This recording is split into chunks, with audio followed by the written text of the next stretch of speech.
அவங்கவுங்க காசுல தான் அவங்கவுங்க வரப்போறோம். சந்தோஷமா வாங்கன்னு சொல்லு. அவங்கவுங்க வீட்டில் சாப்பிட்டுட்டு சந்தோஷமா வாங்கன்னு சொல்லு.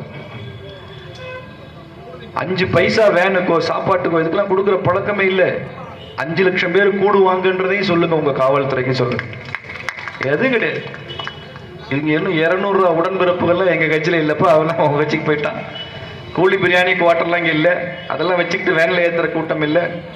முருகனை மாத்திரமே நினைத்து, முருகனை மாத்திரமே மனதில் வழிபட்டு 6 படையப்பனை பார்க்க வரும் பெரும் படை தேனி மாவட்டத்திலிருந்து ஆயிரக்கணக்கில் அங்கே வர வேண்டும் என்பதுதான் எனது வேண்டுகோள். உங்களுக்கு பண்ணுங்க. எத்தனை கோயிலுக்கு நேர்த்திக்கடன், குலதெய்வம் கோயிலுக்கு போறோம், ஐயப்பன் கோயிலுக்கு போறோம், பழனிக்கு பாத யாத்திரை போறோம். எவ்வளவு ஆயிரம் செலவழிக்கிறோம். ஒரு கன்னி பூஜை நடத்தினா எவ்வளவு செலவழிக்கிறோம். வாங்க, இது இந்து பக்திக்கான மாநாடு மாத்திரமல்ல, இந்து சக்திக்கான மாநாடு. இந்து பக்தியை விட இந்து சக்தி ரொம்ப முக்கியம். வாங்க, ஒவ்வொரு பூத்துல இருந்தும் ஒரு வாகனம் 2 வாகனத்தோட பிடிச்சிட்டு வாங்க. பூத்துக்கு 2 வாகனம். ஏன்? மயில் வாகனை பார்ப்பதற்காக அப்படின்னு சொல்லுங்க. மயில் வாகனம் பார்க்கணும்னா ஒவ்வொரு பூத்துக்கு 2 வாகனம். தேனி மாவட்டத்தில் எத்தனை பூத்து இருக்கு? 1200க்கு மேல இருக்கும் இல்லையா?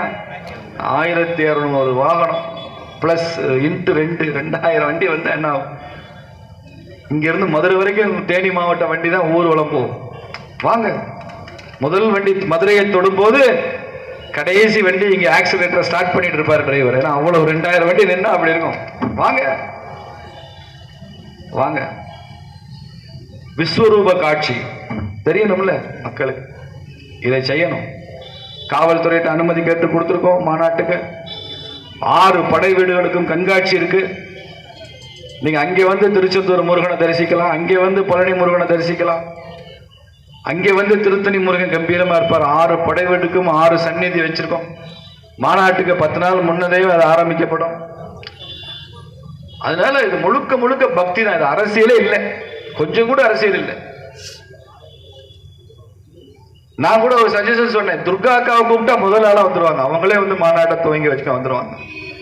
ஆனா துரதிருஷ்டம், அவங்க திமுகவில் ரொம்ப முதலமைச்சருடைய மனைவியா இருக்கிறதுனால வர முடியாது. ஏன்னா பிஜேபி RSS காரன் நடத்துறதுக்கு அக்கா போயிட்டாங்களேன்னு கட்சிக்காரன் வருத்தப்படுவான். இல்லைன்னா அவங்களுக்கு இருக்கிற பக்தி தமிழ்நாட்டில் வேற யாரும் கிடையாது. அதனால இது எல்லாரும் வரணும், நாம எல்லாம் இதில் கலந்துக்கணும்.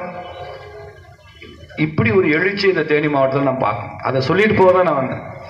இராணுவத்தை பாராட்டுவதற்கும் நரேந்திர மோடி அவர்களுக்கு புகழாரம் சூட்டுவதற்கும் வரப்போகிற இந்து முருக பக்தர் மாநாட்டில் நீங்கள் எல்லாம் கலந்து கொள்ள வேண்டும் என்று கேட்பது தான் நான் வந்தேன். முப்படை வெற்றிக்கும் எப்போதும் தங்கணும்னா அறுபடையப்பனுடைய அருளும் நமக்கு வேண்டும் என்பதை புரிந்து கொண்டு இந்த நிகழ்ச்சியை சிறப்பாக ஏற்பாடு செய்த உங்கள் அனைவருக்கும் எனது பாராட்டுக்கள், நன்றிகள்.